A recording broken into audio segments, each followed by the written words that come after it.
What an exciting lot of fabrics I have here in front of me. Water-soluble resist.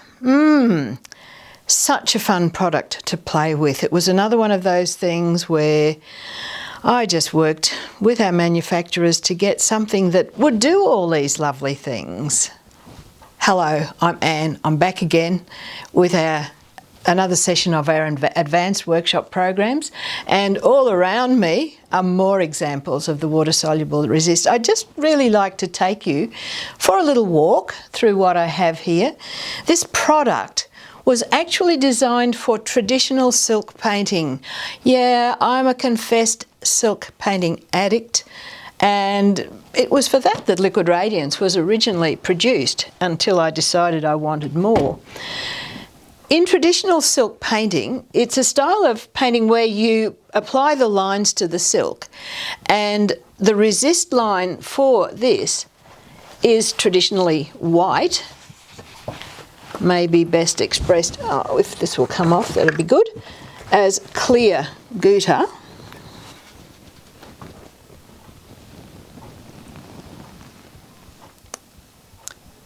It leaves the silk white.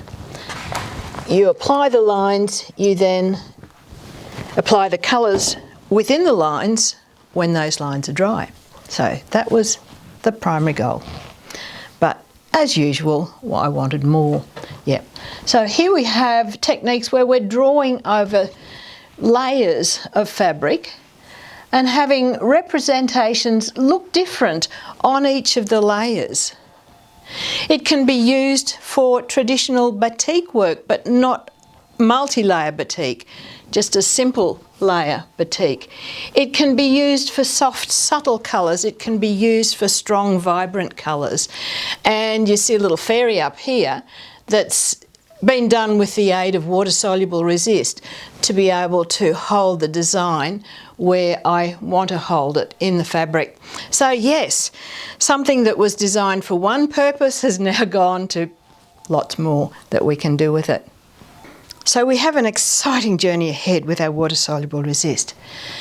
I'm going to start off with some basics, just teaching you how to draw. I can't draw, so we're going to first up do a drawing lesson for people who can't draw. The whole key when you're working with water-soluble resist is to keep those drawing lines very, very simple. I can't draw a leaf with any great ease, but 3 lines will do the job. And that looks to me a bit like a gum leaf. If I want different shaped leaves, I just do them in different directions. If I want to draw a gum blossom, for example, it's a bit like a ballet tutu, with some dots on the end. If I want to do wattle, well, why not just do a heap of dots? That'll work. Basically, if I've got any gaps I want to fill in at any time, I do dots. If I want to draw a tulip, it's a bit like an upside down tutu with a zigzag top. It might have a couple of lines up from time to time. It might have a little bit in the back, depending what shaped tulip I want. And tulip leaves are long bladey things, so a bit like a gum leaf in reverse. And maybe we give our tulip a stem. If I want to do a rose, I can't draw roses, for heaven's sake. But a little twiddle will do the job. And rose leaves are just 3 different shaped lines. Are you getting the message? We're keeping it simple. If I want to do a trail of leaves, we just keep going and wander them wherever we wanted. That one should have been joined up, but that's all right. Does it matter if it's not? No, the leaf's not going to worry. And well, we come to things like hydrangeas and wisteria and geraniums that have got a whole lot of different shapes or tiny little petals in them. Well, the best way to handle those is a bit like a bad hair day. And a wisteria would be a long drapey thing where A hydrangea or a geranium will be a more circular blob of bad hair, and their leaves are just probably long traily, well, wisteria anyway, just long traily things with a few lines down them, and that will do the job perfectly for you. You've got your other leaves, your geraniums and things, covered with a bit like your 3 lines job. So keep those drawings simple, folks. The whole fact of life is if you try to put too much detail in, it's not going to work for you because everything will just meld together. Our colouring methods are pretty much everything you know. We're going to use 5-finger foam brush, we're going to use one colour colouring, we can do stripy patterns, we can do whatever we want, remembering that whatever we do, excess really is the enemy, and while there's moisture, there's movement. So let's have a look at what we've got happening in the light of our drawing lesson on the bench in front of me.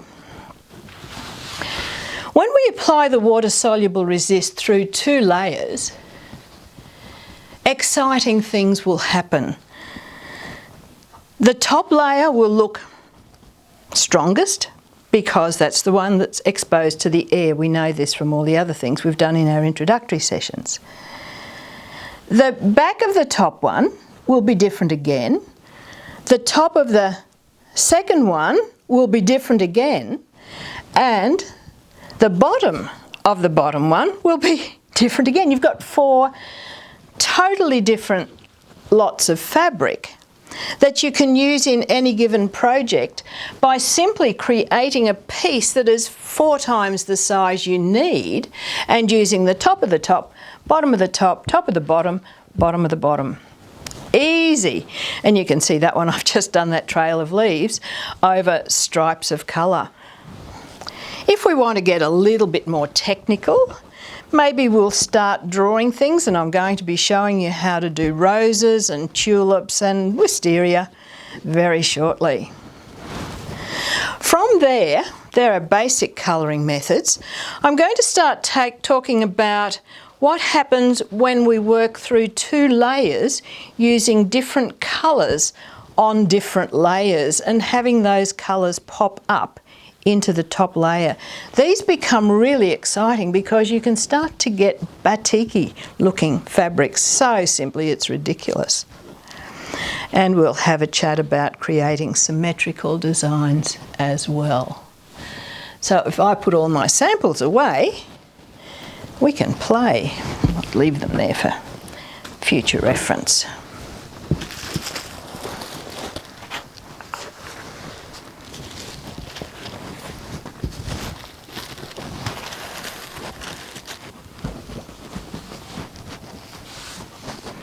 So I've already pre-wet my fabrics.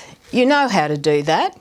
Dunk them in water, squeeze them out well so that they're not drippy, and I've just kept my 2 layers of fabric damp with another plastic covered board over the top to so the air couldn't get it at it, so that it wasn't drying out while I was starting to work. So that's not sloppy wet, it's just nicely wet. My colours, of course, liquid radiance, diluted 1/4 concentrate, 3/4 water, my favourite mix. If you get too pale with your colours when you're doing this, you sort of lose what you're trying to achieve. So I do like anything between 1/4, 3/4 up to about 1/6 or 1/8 for best colour representation. I am going to draw tulips, roses and wisteria. I know it'll be a bit of a funny sample, but I just want to show you a few different things. And for a person who can't draw shapes, I can't draw using these either. Opening these, grip the cap, turn the screwy bit until it stops. Remember that? Now, tulips are eggs.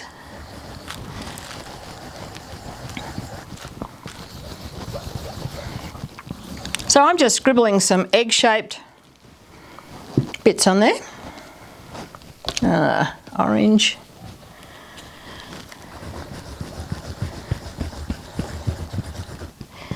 Have a couple of orange ones. Just going to do a bit of a mishmash of colour here. and probably some aubergine ones. You know I love my aubergine, my Genesis purple. One way up there. Okay, so there are my tulips done. What tulips, they say. Roses are going to be eggs. I bet you guessed that. We might have some orange roses, but these eggs are just in different directions. A couple of red ones, maybe a couple of magenta ones. Open that up. Now I'm going to have to start thinking, okay, which are tulips and which are eggs? I know. I'll be able to identify them by their leaves. Now, tulips have long, bladey leaves. Okay, so they're scribbly lines, long ones.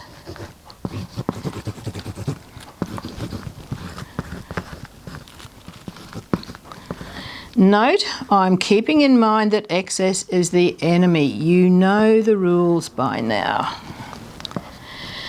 I'm also remembering that I'm working through 2 layers of fabric, so this colour has got a lot more time to move and spread. While there's moisture, there's movement.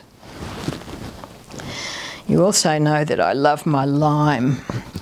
I just think it zings everything up.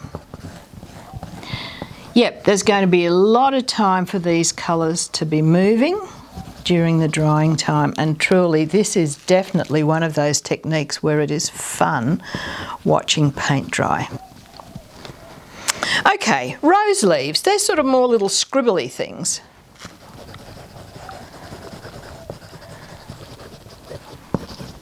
So let's scribble on some greenery. This will all make sense eventually, we hope. Got to leave room for some wisteria.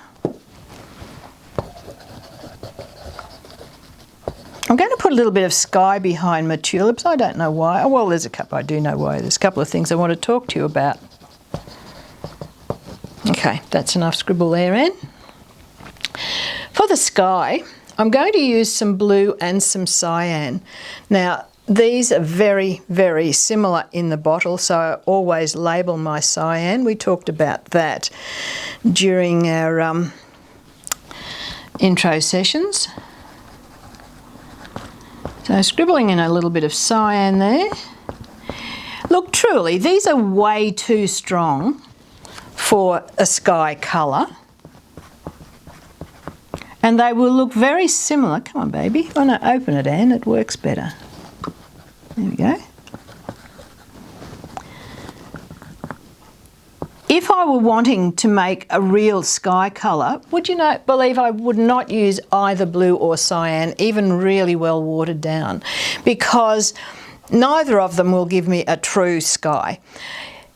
To get a true sky colour, mix navy from the colour mixing guide. It's 6 parts blue to 1 part black, and then water that down heaps and you'll get a really beaut sky colour.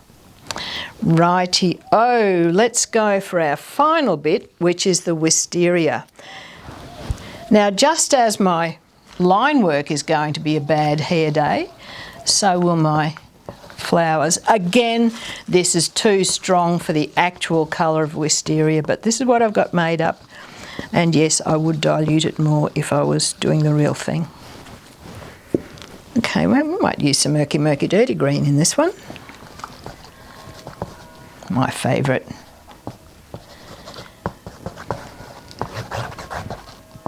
Excess is the enemy, Anne. You're not going to go into enemy territory. You're not going to join it all up. Keep it apart. And now, for the fun bit, I'm just going to smudge that around a bit using my fingers.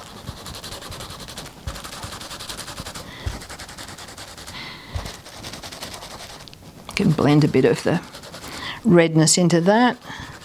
Use a different colour for my orange tulips and my orange roses. My finger, yeah, that one. Got a bit of green in there. It doesn't matter, it really doesn't matter. Those colours are going to meander around once you've applied the lines for ages. And that's the fun bit. Now we'll just get some purple just smudged around a bit. Folks, remember that if you've gone into enemy territory, if you've put too much in and this feels sloppy at this stage, you need to get moppy. So that's when you would use another piece of fabric, and my alarm's going off, so I'll just stop that. Sorry. So yeah, use another piece of fabric and pull out any sloppiness. But the way I'm feeling this, it is not excessively sloppy, and I think I might have got it right. I suppose you think it's about time I did, don't you? So just smudge, smudge, smudge, smudge, smudge, smudge, not making it even as we've done on a lot of the other techniques. Let's get the greens together now.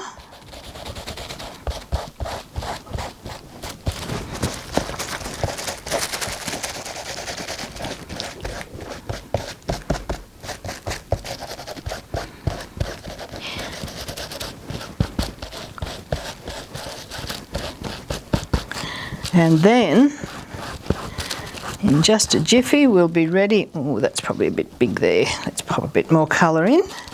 You can assess this as you go because your fingers will know how things are feeling.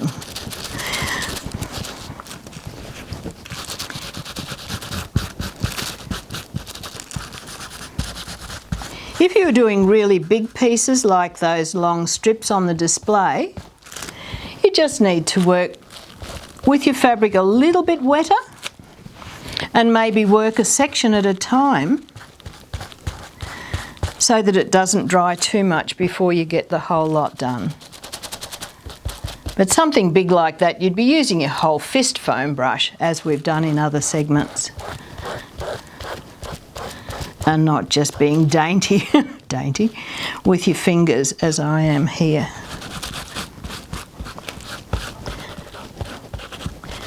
Okay, water soluble resist. The colouring's done.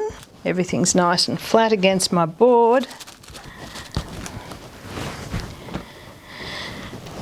The resist comes in a little bottle with a screw cap and a nozzle. And you're going to use that nozzle just like a pen. Things to have handy are some craft paper. We've talked about that before, you know what it is. Or some tissue if you want to be a little more delicate. And we're going to need a pin just in case you get a clog. If you use it correctly, you shouldn't have this one clog. We're going to flop that down behind the nozzle. We're going to start the flow into our tissue, and this is clear, so it does make it a little tricky to see it. Flop it down, start it in the tissue, and then we're going to use that to write, just as if we're using a pen. We're going to apply a line about the thickness of string, no thicker. If it's too thick, it spreads too far, and we don't want that. So my tulips, as you saw on the whiteboard, are the dish with a zigzag top, sometimes some lines up, sometimes some lines, zigzags across the top, depending on the size and shape of your tulip. But keep it simple. The more detail you try to put in there, the more those lines are going to spread, because that line that I've just applied will become about 3 times that thickness. So make sure you're thinking string, and make sure you are pressing down on your fabric just like using a pen. Are we following the shape of that egg or those leaves? No, not necessarily. Oh no, that was a rose, I believe. Oh well.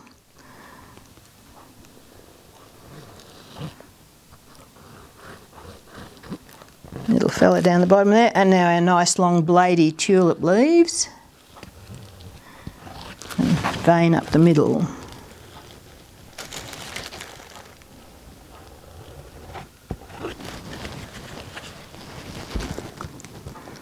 These couple sticking out into the sky.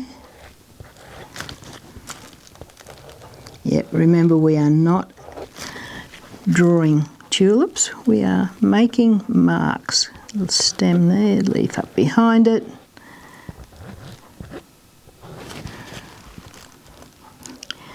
And after a while you look at this and you think, oh my goodness, what have I done? And then you wait for it to dry and see those colours meander around as they will. They'll go beyond the lines, they will go under the lines, they'll go around the lines, and you get all this amazing stuff happening.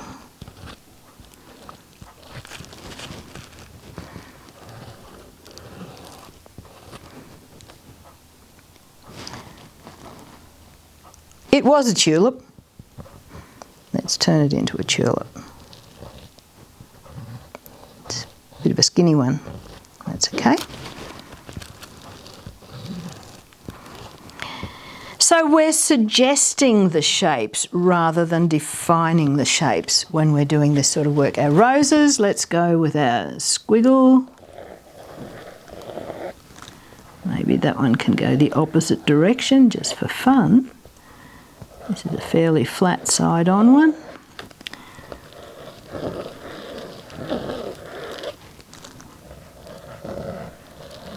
So I'm keeping the pressure on that resist bottle as I work. I'm keeping on flopping it down behind the nozzle to make sure it's there ready for action.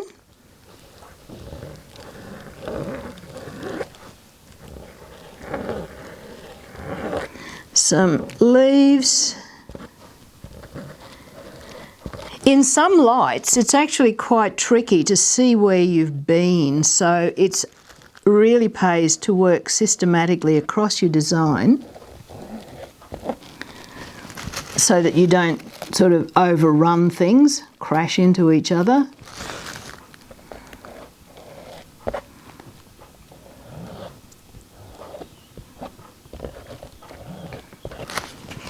And if I get any gaps there, well, those dots that I talked about as wattle make lovely little gap fillers.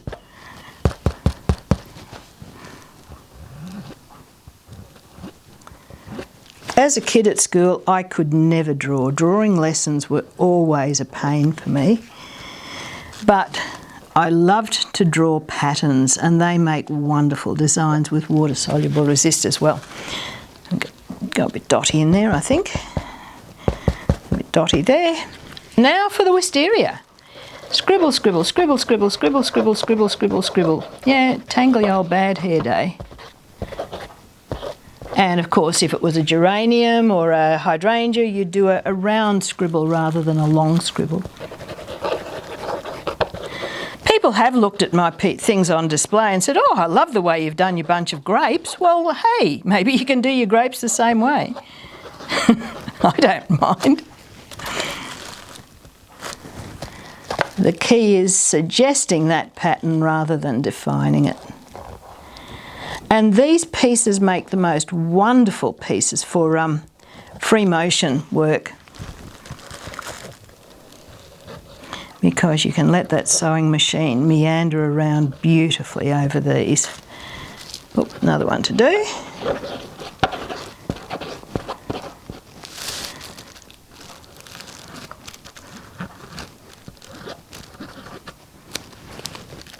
Thread jumped on there, off you hop. Don't want you there.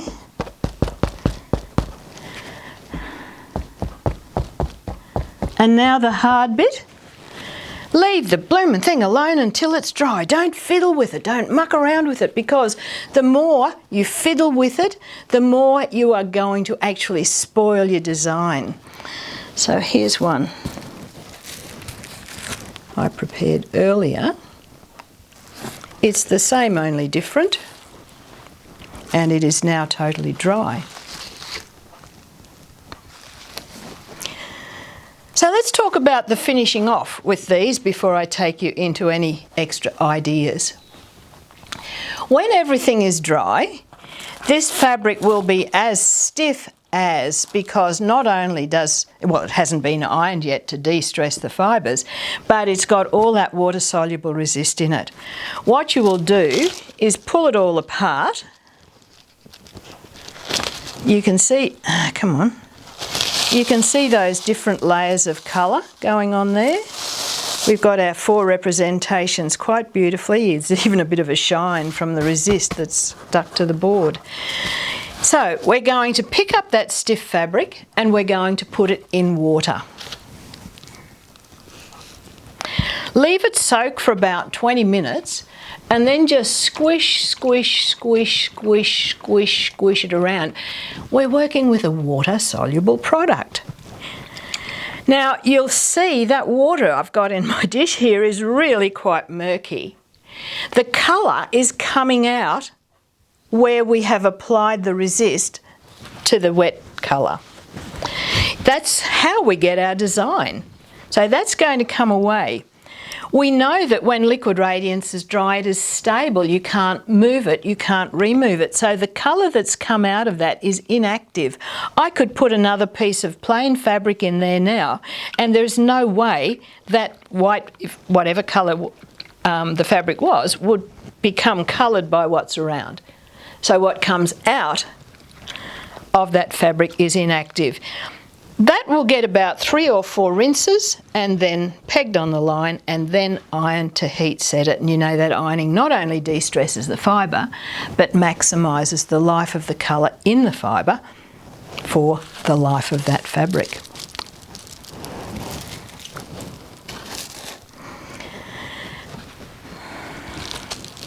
Is it necessary to completely colour your fabric?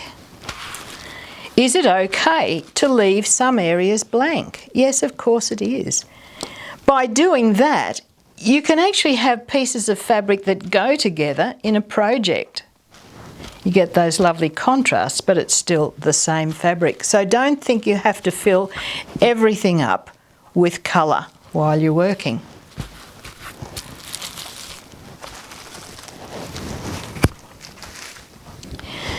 So what happens as those colours are drying?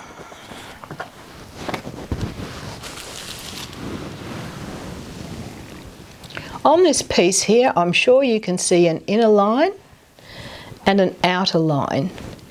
The inner line, the distinct line there, is where those colours were first applied. And where the outer line is where the colours have spread to during the drying time. I think from that you can probably understand that if you try to apply your colours too closely on any given project, they will just merge together and you will lose the distinction of the design that you're trying to create. So far we've looked at how to do a specific design, that is tulips, trails, wriggles, whatever you want. And that will get you a certain look of the same colours going through all the layers. When I'm choosing my layers for free motion work, it's my preference to use one of those lower layers because I think it's more subtle and allows me to define my pattern a lot more easily than something that's as specific as the top layer. So that then could be used in another part of the project or in a totally separate project. It's up to you, really, as to how you go with this. Something like this, same story. It's just some fabulous pieces of fabric. And maybe it's definitive enough without wanting to go stitching all over it. Something like this, again, the colours go through the layers in specific places as they are on the top fabric. When we start playing around with colours though, this is where it gets really exciting.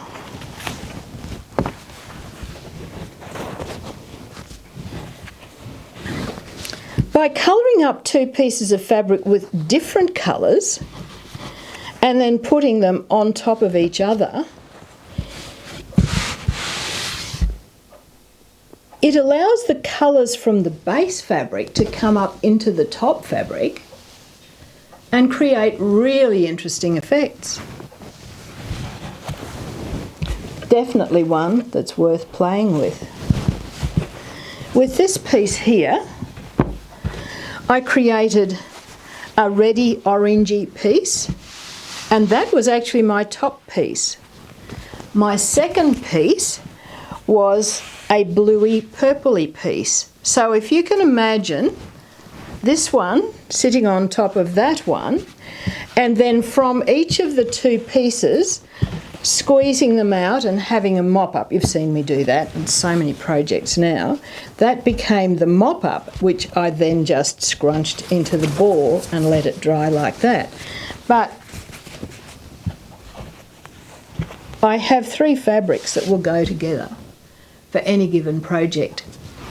Interesting how the blues have sucked up into the top layer, but by applying the resist, it's kept the colour of the top layer there. I'm going to show you that one slightly differently on what I'm going to do now, which is using a piece of folded fabric. Now I've just quickly coloured up a sample piece. 5-finger foam brush, you remember that from our first web workshop. But this time I'm going to just fold that over so that the colours are sitting against each other differently on the different layers. I'll just press that together. To get a nice crisp edge on that, well, I mean, you could do it as 2 totally separate layers as per that sample I showed you anyway. Yeah, to get a nice crisp edge there, you need to use cotton. If you fold a poly cotton, it'll sort of bounce up and it won't give you the result you're wanting. And I'll just do some quick squiggles and dots on this to keep the top colour up on the top. And as this dries,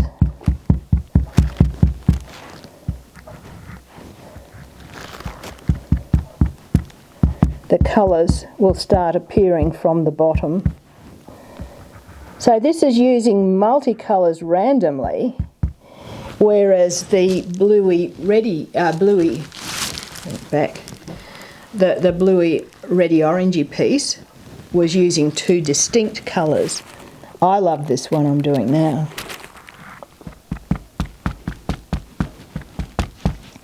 I covered a lot of this in 2 articles in Embellish a couple of years ago. It was Resist with a Twist and Resist with Even More Twists.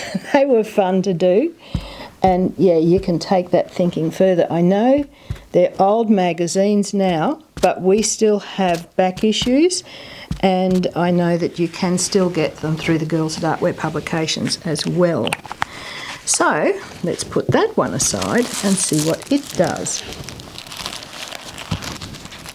Something else that's really fun to think about is doing something on the fold deliberately and coming up with a symmetrical pattern.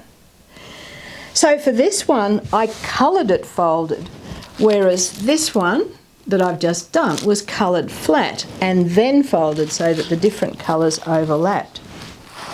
Here's one that was a bit tricky, where I coloured half the fabric in the magenta purples and the other half in the greens, and then folded them over and drew on the green so the purple came up through it. Look, you're going to find all sorts of variations of this one for your own, I'm sure. Okay, but this one was deliberately folded, the colours applied in bands, and then pressed firmly down. It's a good idea to have a plastic bag you can see through, or some Glad wrap or something, and just give that a really good press so that you know the layers are sitting closely together. Then draw your resist onto the top, however you want your pattern to be, and you get really nice symmetry on the inside of your design, because those 2 pieces are fairly equal. However, the top and the bottom are distinctly different. But anyway, doing it this way, you almost get the ability to do your own mandalas by doing a circular design and then applying your dots and your squiggles, or however you want to draw it, with the water soluble, following that same circular pattern.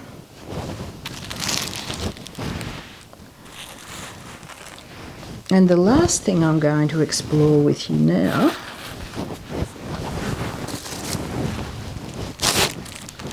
is working on pleats. So I've just coloured up a piece of one colour fabric, but it could be multicolours if you wanted it, but you pretty much need to do stripes so that you could get the effect of this one. Now I'm going to do something here that could be quite inaccurate. I'm going to do a knife pleat, K-N-I-F-E, not N-I-C-E, knife pleat. And of course, if you wanted to get that even, you just mark up some biro or pencil dots along the edge of your fabric so that you can get this right. And this time, we're going to see what happens when we work through those 3 layers. Again, works best on cotton. You don't want anything springy for this. And the sheet of plastic to get those really squished down against each other firmly is the key. Hey, back you go. Good. And then we draw our water-soluble resist on the top layer. Plop it down and start it in your tissue. You'd think I'd remember the rules by now, wouldn't you?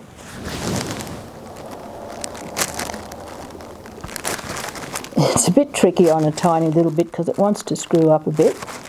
But anyway, I'm hoping you're getting the idea. We are pressing firmly through those layers. Yep, you know I like going dotty now. Let's go dotty, dotty, dotty. Push, push, push, push. Really firmly. Try to get that all the way through. But not too close because we don't want them to merge together. That's the whole key with liquid radiance, whatever you're doing.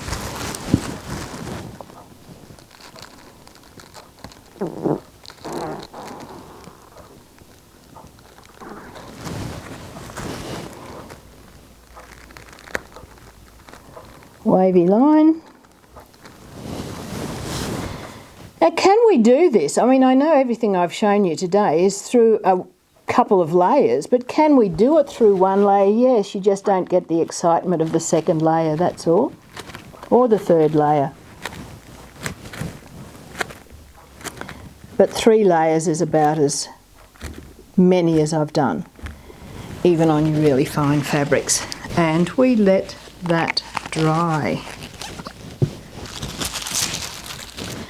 The success of that one really depends on how firmly you have pressed those layers together. I wish I could show you this actual piece of fabric. It was done by one of my students, and it's a very big piece that she did for some of her quilting projects. But we can have a look at Jeanette's work here. Just bring it in a little closer for you.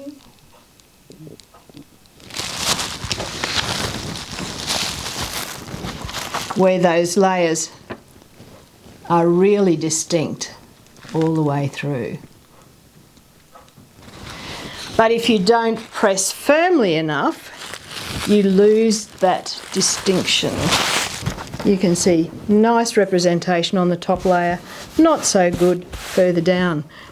Guess who forgot to press it? But it's still a nice piece of fabric. So folks, here's to having lots of fun with water-soluble resist. Here's to rinsing out all those lines that you've applied so that they come back to being nice, clean, white or picking up the colour, pale version of the colour underneath, and then doing all sorts of fun things with it. Try it on your shirts, try it on your, whatever you want to colour. Shoes, through one layer, yeah, it'll work. Anything that's fabric, water soluble, will get your patterning happening in it. So enjoy, and we'll see you again in another session.